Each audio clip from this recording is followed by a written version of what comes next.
Untuk masalah pelecehan seksual ini bisa berbagai faktor. Pertama mungkin dari faktor keluarga. Kita pengen membuat sesuatu dobrakan untuk kedepannya supaya wanita itu lebih dihargai gitu. Sekarang ini anak muda dengan zaman dahulu beda banget. Kalau sekarang anak muda itu penasarannya gede. Seorang ibu tangguh akan menghasilkan generasi yang cerdas, yang utuh, yang hebat.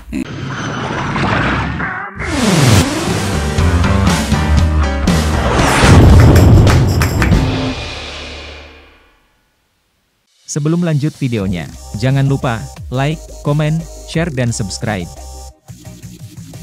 Jumpa kembali dengan saya Sakib Mahmud di Jadi Begini Podcast. Saya kedatangan Ibu Aas Solisoh SEMM, Ketua Garnita Malahayati. Garnita Malahayati dari Bandung. Siap. Selamat datang Ibu. Terima kasih. Ibu Teteh. Kalau Ibu nanti jadi. Kemudian didampingi oleh Teh Putri Agsilni. Mohon maaf kalau salah nyebut. Teh Putri Agsilni SIP, betul? Betul. Nah, sama-sama dari Bandung. Iya betul. Beliau ini adalah sekretaris Garnita Malahayati. Oke. Wow. Bahagia sekali saya kedatangan orang-orang luar biasa sekali ini. Dan tema kita mengenai yang sedang in sekarang Teh. Terutama tentang pelecehan terhadap anak-anak dan perempuan. Kayak gitu. Apalagi tentang berita yang kemarin-kemarin yang terjadi di Bandung itu. Jadi mungkin mengikuti berita itu? Ya.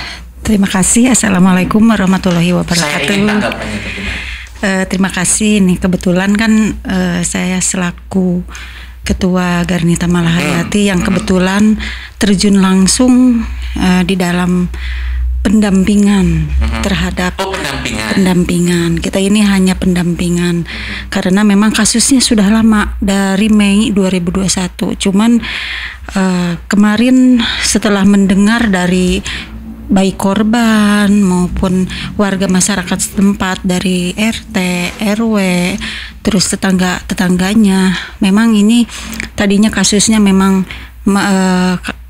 mau tertutup gitu karena katanya menyangkut masalah kehormatan nama baik si korban. Dikaitkan dengan agama. Dikaitkan apalagi dengan agama. Tapi ternyata dari pihak keluarga dengan tidak sengaja memviralkan di medsos. Akhirnya banyak sekali yang bersimpati terhadap kasus ini dan sekarang mencuat kembali. Ada sendiri dengan kawan-kawan di lembaga tersebut, kemudian diputuskan di lembaga untuk mendampingan kan? Betul. Kami ini memang ada bahu juga yang bergerak badan hukum dari lembaga tersebut yang bergerak menangani itu. Jadi kami diutus langsung oleh Kang Rendiana Awangga yang insya Allah beliau itu memang sangat respon, sangat gerak cepat untuk menangani ini segera. Makanya kami sebagai anak buahnya tentunya harus langsung melaksanakan investigasi ke bawah. Oke, itu nanti mungkin pendalamannya nanti akan sampai ke sini juga. Lebih ke sekarang, kalau kita lihat dari sebagai kasus pelecehan sendiri, itu kan sebenarnya terjadi di mana-mana. Ya, sebagai perempuan gitu loh Teteh sendiri, misalkan di tempat publik begitu. Saya ingin dengar dari Teh Sisil, seperti apa sih sebenarnya harusnya ada apa sih di tempat umum gitu khususnya bagi perempuan? Sebenarnya itu kembali ke individunya masing-masing sih, Kang. Izin untuk masalah pelecehan seksual ini bisa berbagai faktor. Pertama mungkin dari faktor keluarga. Keluarga itu kan mungkin ada yang broken home, ada yang apa. Dan kedua mungkin dari faktor ketakutan. aku melihat, saya sendiri melihat di dalam pondok pesantren itu ada misalkan seperti contohnya diancam oleh ustadznya, atau misalkan nggak hafal ayat ini, nggak hafal surat ini, diancam kalau enggak saya nggak bakal lulusin, nggak bakal keluarin ijazah pesantren misalkan gitu. Adanya faktor ketakutan. Kenapa itu banyak? Korbannya itu banyak? Mungkin karena banyak ketakutan dari pihak pihak korban tersebut. Ya, ada ketakutan tersendiri. Pertama mungkin ada yang orang tuanya nggak tahu apa-apa, kan orang tua yang kolot-kolot gitu ya, maaf, bukan orang tua seperti zaman sekarang. Dia kan, saya bingung nih mau lapornya ke siapa, mau kemana, udah diem gitu. Dengan adanya kasus ini di up di sosial media, jadi para orang tua yang terutama mengalami sendiri anaknya dilecehkan, termasuk di beberapa universitas juga, itu semua di bidang pendidikan itu melakukan seperti itu. Kurang lebih, tidak semua, tapi beberapa oknum gitu. Jadi sangat miris sekali sebagai saya wanita, perwakilan dari wanita dan ibu ketua juga. Kita pengen membuat sesuatu dobrakan untuk kedepannya supaya wanita itu lebih dihargai gitu. Jadi bukan masalah, at least bukan masalah karena kita pengen cari tenor atau pengen cari apa. Karena saya perempuan, Ibu Aswalisto juga perempuan, kita sama-sama perempuan, kita pengen generasi muda kita nggak dihancurkan oleh beberapa oknum gitu. Ini setuju nggak kalau ada orang yang bilang begini, sebenarnya salah perempuannya sih gitu kalau ada pelecehan tuh gitu. Mungkin kalau misalkan untuk beberapa ya, kalau misalkan kayak aku sempat punya beberapa rekan yang dia notabene pekerja seksual.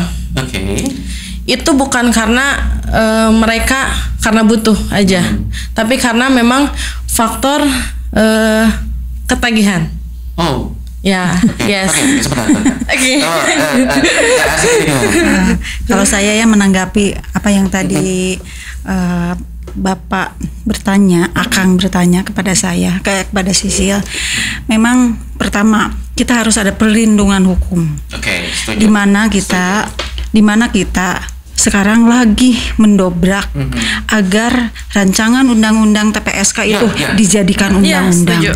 Jadi itu sudah masuk, cuman ada beberapa. Jadi sekarang lagi terus didukung, ada beberapa fraksi yang mendukung, satu yang menolak. Nah, jadi memang kita harus tetap berjuang.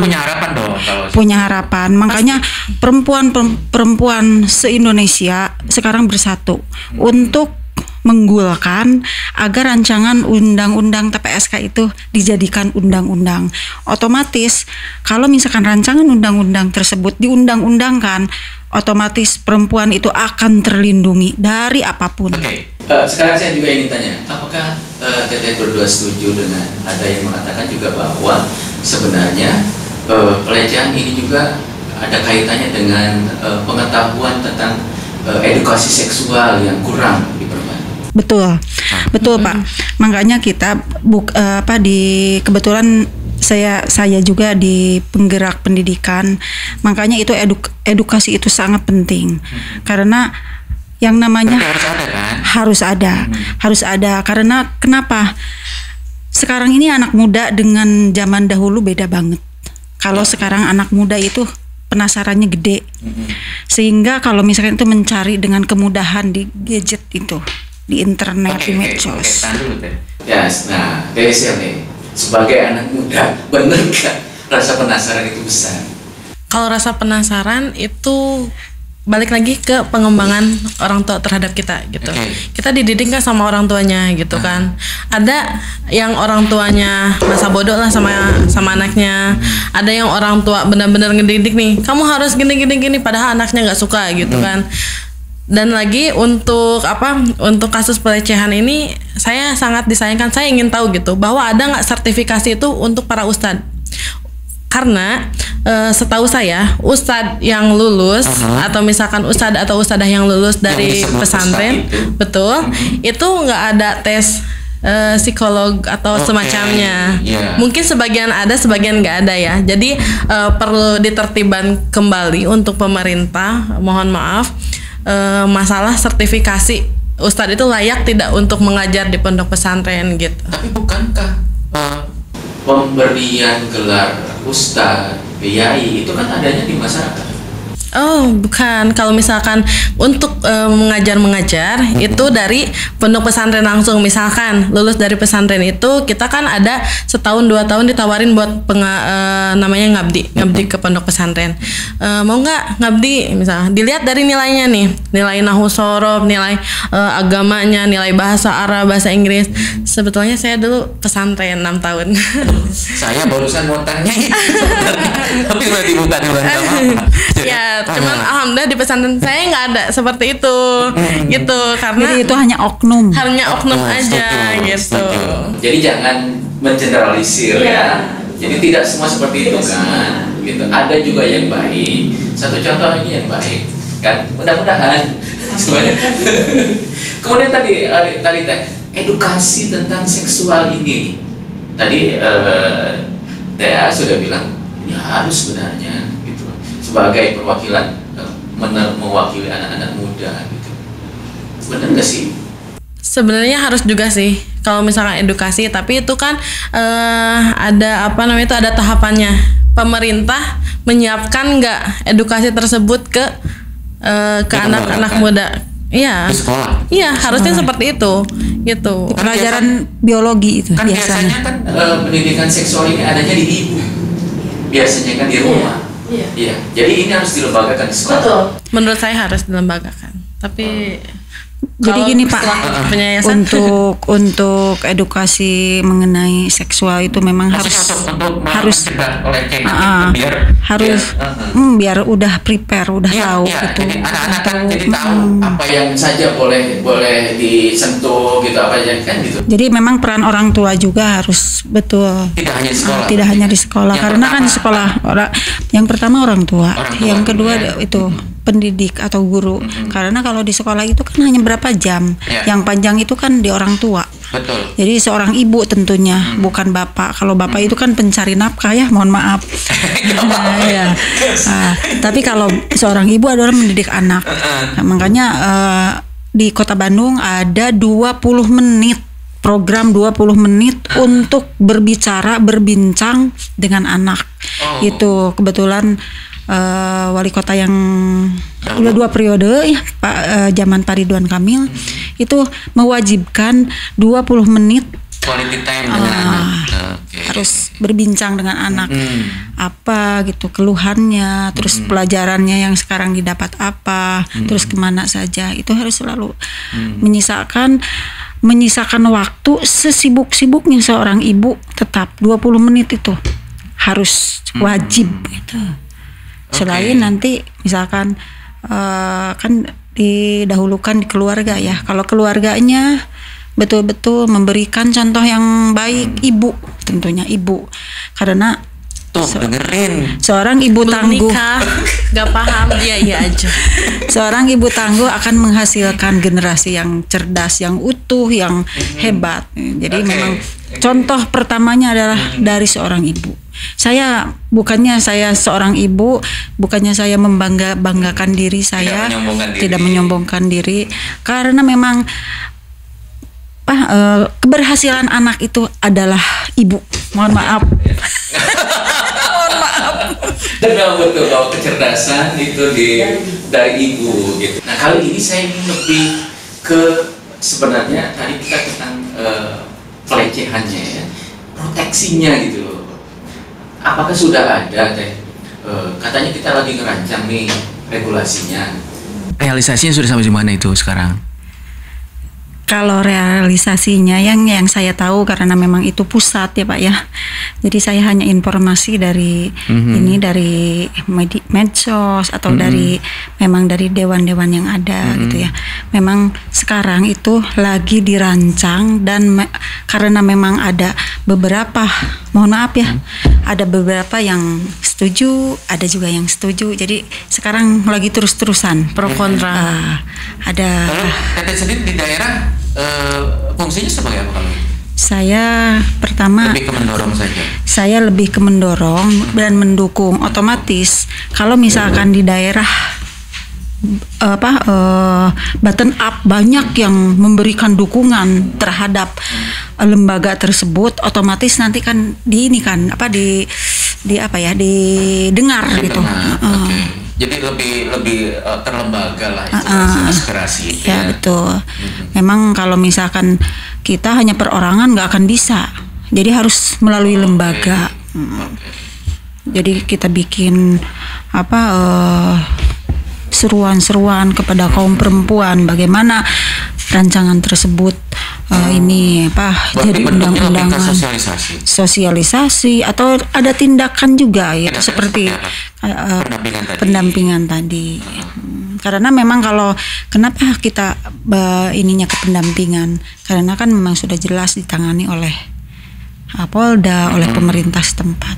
Jadi kita hanya pendampingan, edukasi.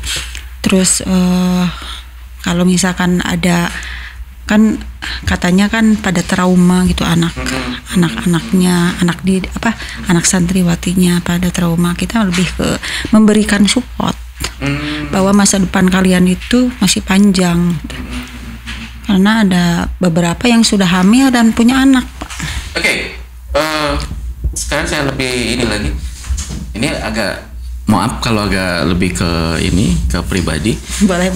Pernah nggak sih mengalami pelecehan? Alhamdulillah kalau saya belum pernah. Dulu pernah waktu masih sekolah, waktu SD. SD kan naik angkot tuh. SD? Iya, naik angkot. Di sebelah aku tuh ada orang ada om-om tua gitulah pokoknya. Dia megang-megang rok. Jangan melihat ke sini om-om. Emang udah tua kan. Mas, ya jadi kan aku pakai rok pendek kan, kalau SD kan masih pakai rok pendek. Terus ada yang megang-megang gitu paha gitu. Aku mau pegang beneran? Gini nih, megang gitu, megang paha. Enggak, memang gitu tuh. Cuman aku mau teriak juga. Di gini, untung paha doang kan ini. Ya udah. Terus reaksinya? Ya aku takut kan, namanya masih kecil. Kalau udah gede kayak aku sekarang udah gede, aku tampar aja kan. Cuman masih kecil waktu dulu. Tapi sudah tahu bahwa itu pelecehan. Iya. Terus gitu. Cuman takut. Trauma dong naik angkot. Enggak juga. Enggak juga. Cuman sekarang lebih ke sama teman-teman gitu setelahnya tuh. Jadi sama teman-teman barengan yuk naik angkotnya gitu. Berarti bukan tidak mungkin ini juga terjadi pada yang lain ya. Banyak lah, Pak. Kayaknya banyak. Ya, kebetulan mungkin dari sisi kepribadian jauh lebih kuat gitu. Gimana kalau yang mereka tidak teredukasi? Kan seperti itu. Bisa trauma tuh naik angkot. Iya kan? Iya, betul. Ibu sendiri melihat seperti itu gimana teh? Gemes. Perlu nggak sih di angkot itu misalkan ada polisi satu atau enggak banget, nggak perlu ya. Jangan seperti itu juga. Seperti itu juga. Berarti lebih ke personalnya, proteksinya.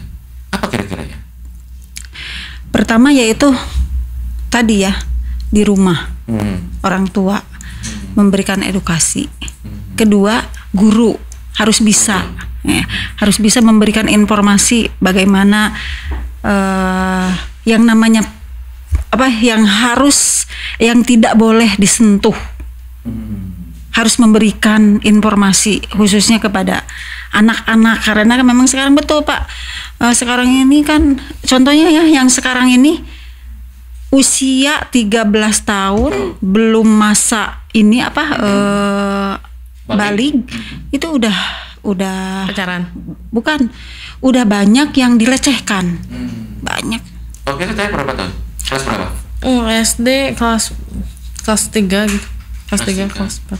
Tuh, ini kan kelas 3 udah mulai ya. Terus pemahaman agama.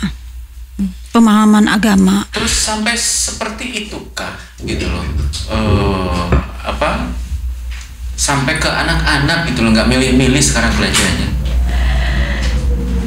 Gak tahu ya sekarang kok marak gitu ya, dewasa yang seneng anak apa namanya? Semacam penyakit lah. Pedofil. Jadi memang banyak gitu ya yang pedofil itu. Nggak tahu ya, karena apa pengaruhnya dari medsos atau apa? Karena medsos sekarang, maksudnya karena sekarang zamannya zaman informasi gampang, Google segala macam. Kita pengen nonton film apa aja, semuanya ada di internet. Karena sekarang zaman internet. Kalau dulu kan belum ada, handphone aja masih handphone Nokia yang zaman dulu gitu loh. Oke, ngomong zaman dulu dan sekarang nih, kebetulan semuanya terwakili. TAS dulu. Saya 50 tahun. Sama, saya juga 50 tahun. Sama. TAS dulu bentuk semacam tahu misalkan apa tadi film-film biru kayak gitu, itu kelas berapa? Aduh, alhamdulillah ya, saya setelah nikah malah. Setelah nikah. Enggak, karena kan kalau Oke, saya enggak, bukan. Pernah enggak gitu aja lah. Waktu zaman di pesantren kan biasanya hari Minggu tuh bebas tuh. Bebas kita buat nonton film gitu kan ya. Buat mengakses apapun. Iya, termasuk radio, kecuali handphone kita nggak bisa. Paling ke pasar aja cuma 1 jam. Nah, cuman itu kita bebas buka laptop. Nah, cuman aku tuh biasa nonton film Korea tuh zaman dulu. Zaman dulunya film Korea. Nah, kalau di Korea kan di negara orang kan nggak disensor dong. Cuma di Indonesia ada sebagian yang disensor. Tidak sengaja. Ya, kelihat ya udah. Nah, gitu. Lanjut. Iya. Nah, tadi saya agak tertarik dengan tadi bahwa sebenarnya kemudian jadi edik gitu loh, jadi ketagihan. Bener awalnya dari situ. Kalau temen aku sih ngomongnya gitu karena ketagihan gitu kan. Oke, temenmu yang PSK itu tadi ya? Ya, ada beberapa sih. Jadi beberapa teman yang aku sih orangnya balance ya. Aku berteman sama siapa aja gitu. Jadi temen aku karena kemarin kita mau ada event kayak ini nih yang ke Sarkem itu. Saritem itu yang mau kita ke Saritem. Kita mau sosialisasi ke sana. Ya udahlah, aku sekalian nanya-nanya kan teman-teman aku nih. Kamu kenapa sih senang profesi ini? Karena apa? Apa karena bayarannya atau karena apa? Nggak karena bayaran, ada yang karena bayaran ya. Gue orang tua nggak mampu. Klasik lah itu alasannya. Terus ada yang karena anaknya, kalau yang janda tuh. Terus yang terakhir karena apa? Karena kepuasan, gue puas. Ada juga ya alasan kayak gitu kan biasanya karena uang. Itu alasannya. Oke. Cuma cukup tahu aja gitu. Ya, perlu teman-teman ketahui bahwa TAS sama Teh Sisil ini juga berdiri sebagai anggota suatu partai, kemudian kabarnya mau mencalonnya juga ya di jadi salah wakil satu rakyat partai. Insya Allah. Mudah-mudahan kita doain aja mudah-mudahan. Amin. Dan karena informasi dari bawah itu perlu ya ternyata. Betul. Jadi untuk menyusun regulasi nantinya perlu, kan Pak. kayak gitu. Nah, dikaitkan lagi dengan tadi bahwa saya lebih setuju tadi dengan TAS bahwa pendidikan edukasi ini sebenarnya harus dari rumah gitu loh. Tetapi kenapa ya sebenarnya informasi kan mudah didapat sekarang Teh. Kenapa jadi sulit ya menerapkannya? Apa ya kira-kira? Karena kalau misalkan menurut apa yang saya pelajarin, kalau misalkan anak laki-laki dan perempuan itu penerapannya beda. Kalau anak laki-laki lagi main gadget segala macam, kalau kita marahin dia nambah berontak. Beda sama anak perempuan, dimarahin dia nurut. Kalau anak laki-laki enggak.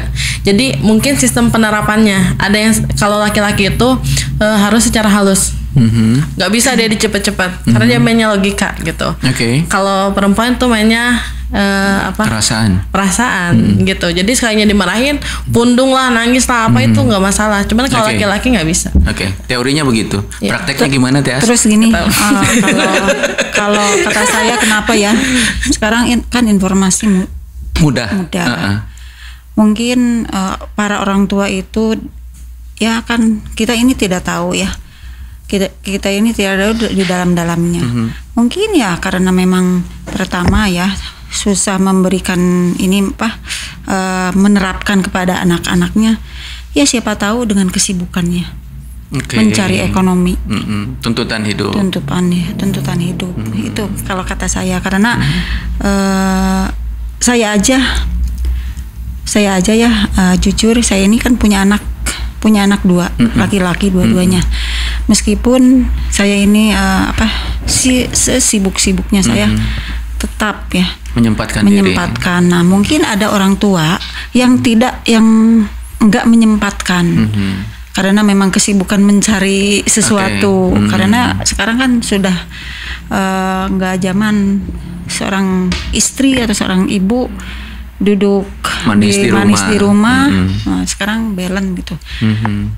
Suami ini mencari nafkah dan si istri juga harus mempunyai minimal penghasilan untuk minta bedak atau baju, nggak minta biar nggak ditendang laki ya Bu ya. Gitu. Oh gitu. Iya. Saya nggak ikutan kalau udah. Oke, kita balik lagi bahwa sebenarnya balik lagi ke kesetaraan gender. Oke. Sekarang kan lagi didengung-dengungkan nih, gitu loh. Sebenarnya prakteknya benar nggak sih? Sebetulnya untuk kesetaraan gender baik di pemerintahan maupun di kepengurusan lembaga. Organisasi itu sudah. Cuman praktek untuk duduk di legislatif itu susah, Pak. Berarti di atas kertas. Di atas kertas. Oke, ya, di atas kertas. Oke, ya. Di atas kertas. Betul. Karena ini, Pak, aturan itu yang mohon maaf ya 30% keterwakilan perempuan di legislatif itu bukan di legislatif tapi di calon legislatif. Ya otomatis berbenturan bersaing dengan laki-laki. Laki-laki itu kan meskipun gimana pun ya ini, jadi memang hanya perempuan-perempuan yang luar biasa yang bisa ini gitu. Meskipun jujur saya juga ini udah 2 kali nyalon anggota legislatif. Ya gini lagi, tapi mudah-mudahan tahun depan takdir yang tertinggal nanti 2024 saya bisa. Amin.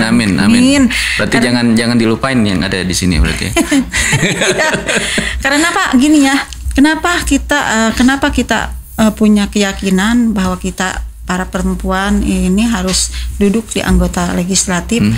Karena kalau misalkan ada yang isu-isu mengenai perempuan, terus kegiatan-kegiatan apa yang menyangkut perempuan, kalau tidak ada perempuan siapa lagi yang akan membela perempuan? Tapi perempuan sebenarnya sudah menang kok.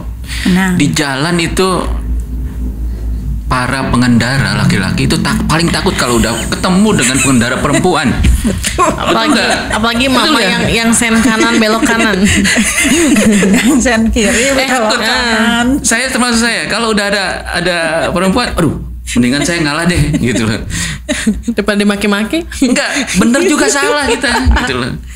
Perempuan itu punya slogan, perempuan nggak pernah kalah, nggak pernah salah. Kalau salah balik lagi pasal pertama. Oke. Betul. Sampai ada julukan apa ya? Bukan apa? Saya lupa lagi tuh. Kalau udah ada perempuan di jalan itu ada pameonya. Itu jangan dilawan katanya udah. Iya, kalau mama nggak jangan dilawan, jangan, hati-hati aja. Hati-hati aja. Bawang aja bisa dilempar di jalan.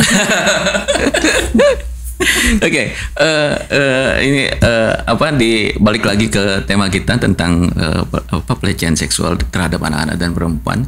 Sebenarnya yang paling fondamen itu apa sih gitu loh, sehingga orang-orang kemudian bisa lebih menghargai. Bukankah sekarang yang namanya emansipasi itu sudah bukan lagi hanya di atas kertas saja kan, sudah dipraktekkan. Bahkan tidak jarang bahwa pekerjaan supir truk, supir bus, pilot bahkan gitu.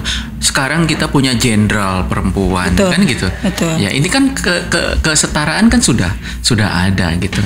Apa sih yang kurangnya gitu loh? Ada nggak Teh? Yang kurang dari perempuan? Ya jelas kalau saya duduk di organisasi atau di partai politik, saya belum mencapai cita-cita. Belum ya. Belum mencapai cita-cita bahwa di partai saya itu di lembaga organisasi saya ini, bahwa harus banyak perempuan malah yang harus duduk di aleg. Gitu ya, keterwakilannya harus real kayak gitu ya, tidak hanya di slogan saja kayak gitu. Mudah-mudahan, mudah-mudahan. Ya betul Pak. Sekarang saya kan lagi berjuang betul-betul karena kebetulan saya juga selain jadi ketua Garnita Malahayati, saya juga duduk di Kaukus Perempuan Partai Indonesia. Jadi semua perempuan-perempuan yang ada di situ tergabung di dalam KPPI, di mana kita berjuang, perempuan-perempuan yang ada di KPPI itu berjuang untuk supaya minimal apa yang ditekankan, dislogankan 30% itu jadi.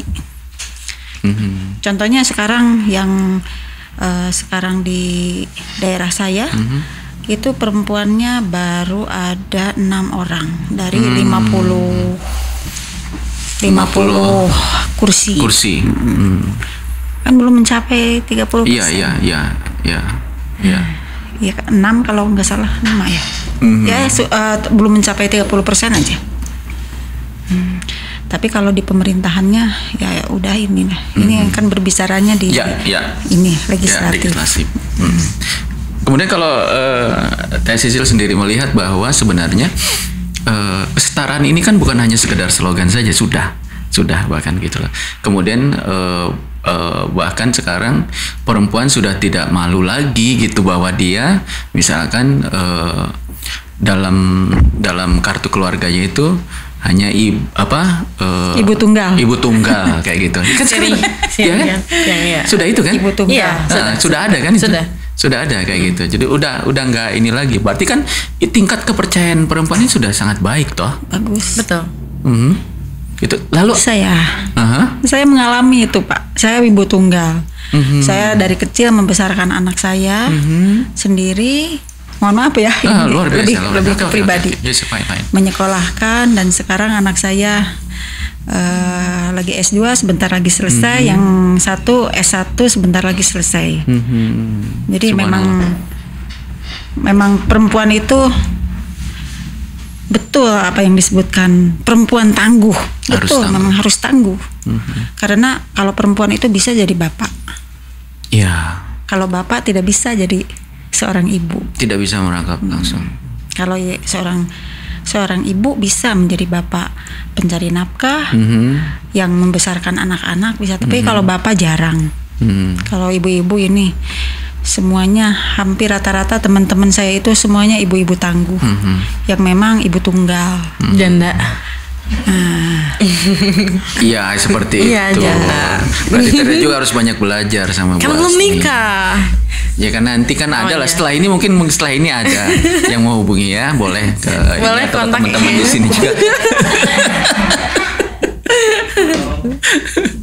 Oke, saya jadi apa ya, lebih tertarik tadi ke sebenarnya luar biasa Ibu As ini membesarkan anak, kemudian tanpa di pendamping kan gitu. Itu bukan sesuatu yang mudah seperti itu kan. Jungkir balik saja. Tetapi kan akhirnya membuahkan manis. Nah, itu dia. Saya setuju itu bahwa sebenarnya perempuan tangguh di Indonesia ini banyak gitu loh. Hanya saja tidak tereksplor kayak gitu. Bukan tidak mungkin Tesil juga calon ibu tangguh ini. Harus dong. Calonnya bapak tangguh. Oke, terakhir. Saya ingin sebenarnya lebih mendengar dari Ibu As dan Tesil, sebenarnya yang paling harus ada gini untuk perempuan Indonesia, program kayak gitu apa sih sebenarnya? Karena Anda berdua kan calon anggota legislatifnya, paling tidak sudah kepikiran nih apa sih sebenarnya? Kalau aku sih lebih pengen ke ini,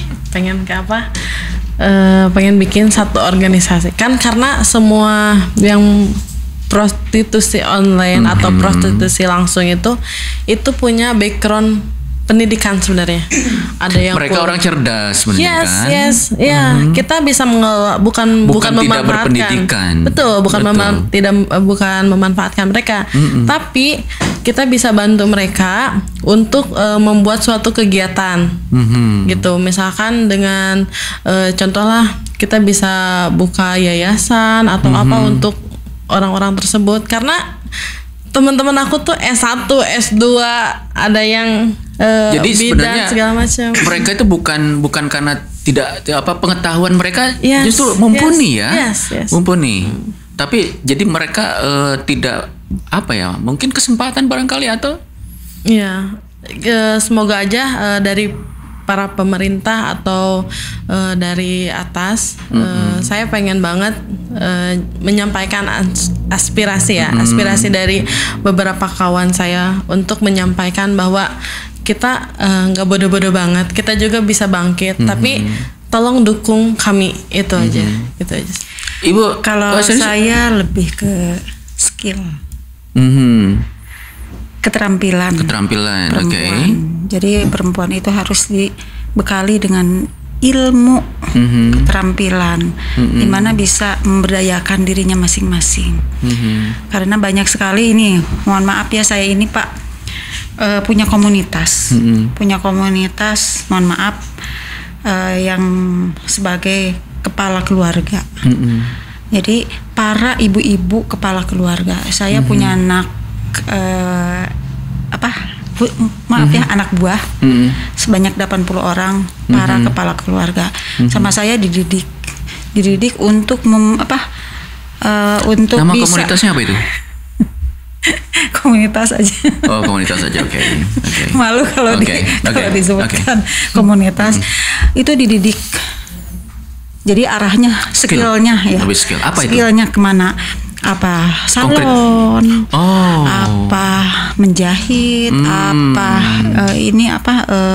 tata boga, yang itu masak, catering, atau misalkan ada yang lebih ke komputernya, lihai, jago komputer, jadi itu.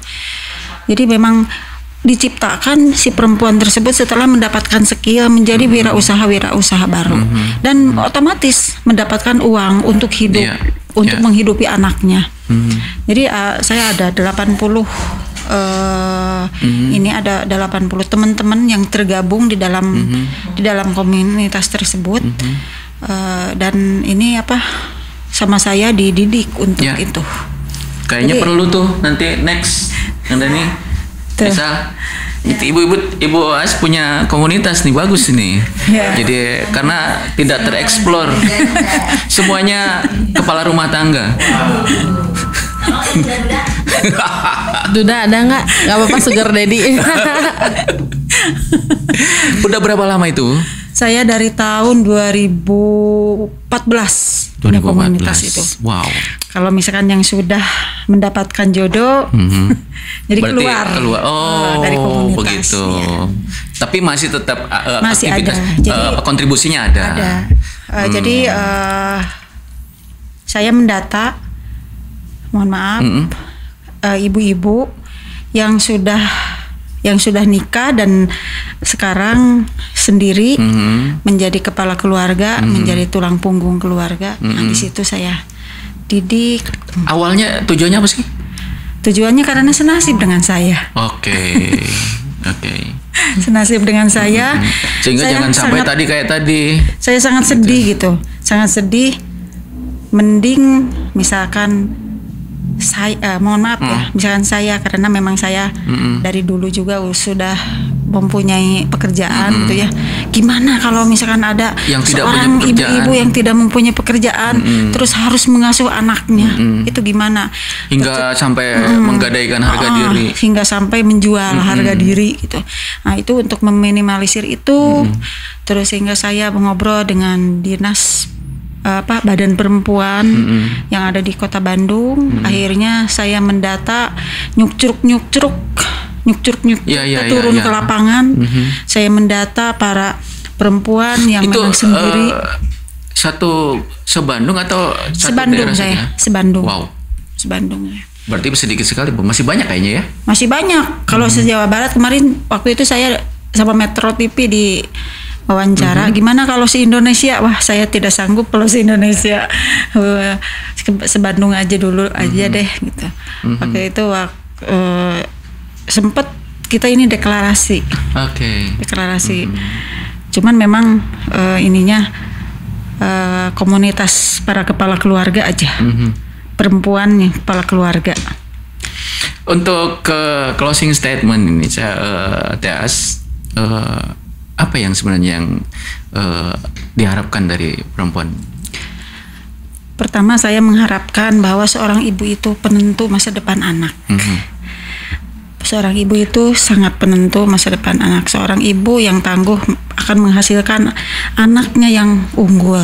Nah, jadi mohon kepada ini di momen hari ulang tahun ibu, hari ibu. Jadi mohon kepada ibu-ibu yang merasa masih menjadi kepala keluarga, diharapkan tetap semangat, tetap menjalani kepada hal-hal yang positif, dan tetap kita ini kan ilmu, skill, keterampilan, meningkatkan ilmu, skill dan keterampilan untuk nanti bekal di masa depan. Kalau mengharapkan kecantikan atau body itu akan luntur dengan sendirinya. Tapi kalau ilmu, kita tekun di ilmu, apalagi ilmunya skill, insya Allah akan seterusnya. Mungkin. Sebagai mewakili anak muda, Cecil. Kalau aku sih pesan buat teman-teman semua, perempuan-perempuan muda, apapun background kalian, tetaplah jadi bintang walaupun sekecil apapun sinarnya. Wes, mantap.